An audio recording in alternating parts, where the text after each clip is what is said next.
Praise. John's father passed away a few years back in October of 2013. John invites you to listen in on a speech that may be given in a Spirito family reunion in the future. Even though the emotions of someone you love passing are painful, he invites you to concentrate on moving forward with our lives and gaining positive vibes from the time we have with those special people in our lives. Please welcome John Spirito with his speech titled, "Why No, I Am Not Concerned About That."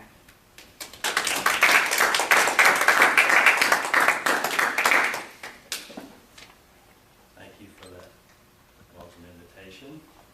When I think back about the life of my father, I think of the impressions he made upon me and the people around him. He brought a lot of light to this universe. Now, my dad was first generation American because his father, Mickey Spirito, was born in Italy, South Bologna, Italy. And at 3 years old, came over to America. And he started a family in Pittsburgh. He was a barber his entire life. And my dad started out in the cold steel town of Pittsburgh to begin his life. So ladies and gentlemen, I'd like to tell you a little bit about my dad. Thank you for coming to the reunion. My dad started out in Pittsburgh, as I said, in West Mifflin. And he was an athlete as a young man. That's a big, important part of my life as well. He's given me that athleticism and just enjoyment of sports. He loved sports. I think that he liked watching sports more than playing them. He ran the 75-yard dash in high school. Now, the fastest man in the world now runs the 100-meter. The 75-yard dash was the fastest person in the high school, and my dad never lost. He told me a story about his 440 relay team. And in a 440 relay, each man runs 100 meters. So he said, we were a really good team, John. In fact, I don't think we ever lost. Well, there's this one time, let me think. We were running, and the first guy tripped. And he tripped the second guy, and they both fell down. And he picked up the baton and tossed it to the other guy. And he got up, still caught the other guys, and we ended up winning. So we really never lost, but we were disqualified in that. I thought that was a funny story. So my dad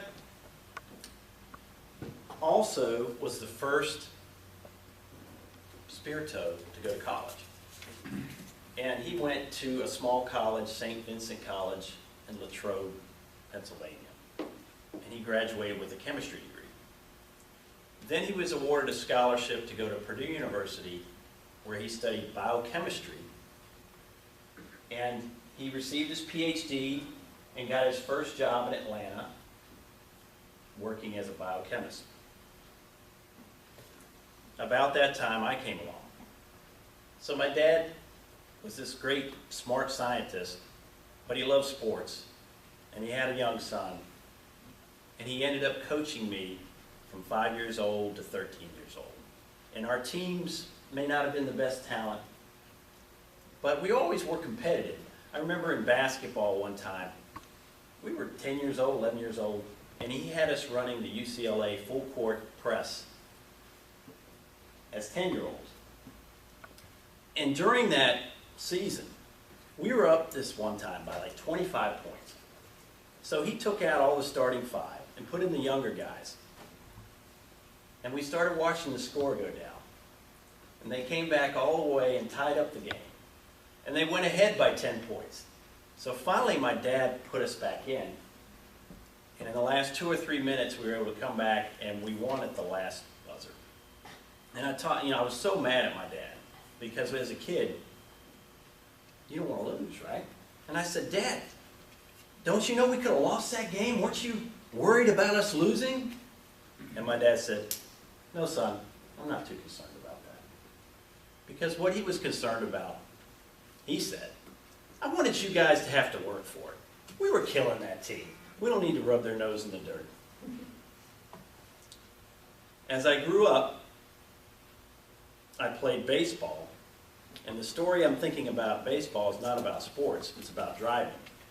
My dad taught me to drive at about 12 years old. That's sort of strange, right? You're supposed to wait till you're 15. Well, my dad wasn't concerned about that. He said, I want to give you the tools and teach you as a young man so you'll be able to be a good driver. I progressed to be a pretty good driver, and at 14, he let me drive back on the freeway, 75 miles an hour back then. And I said, Dad, aren't you worried about the cops pulling us over? What are you going to say? And he said, no, son, I'm not too concerned about that. Don't worry about it. And anyway, you're not going to get pulled over. My dad at CDC worked with Agent Orange. So he came up with the test to see how much Agent Orange was in a veteran's blood system.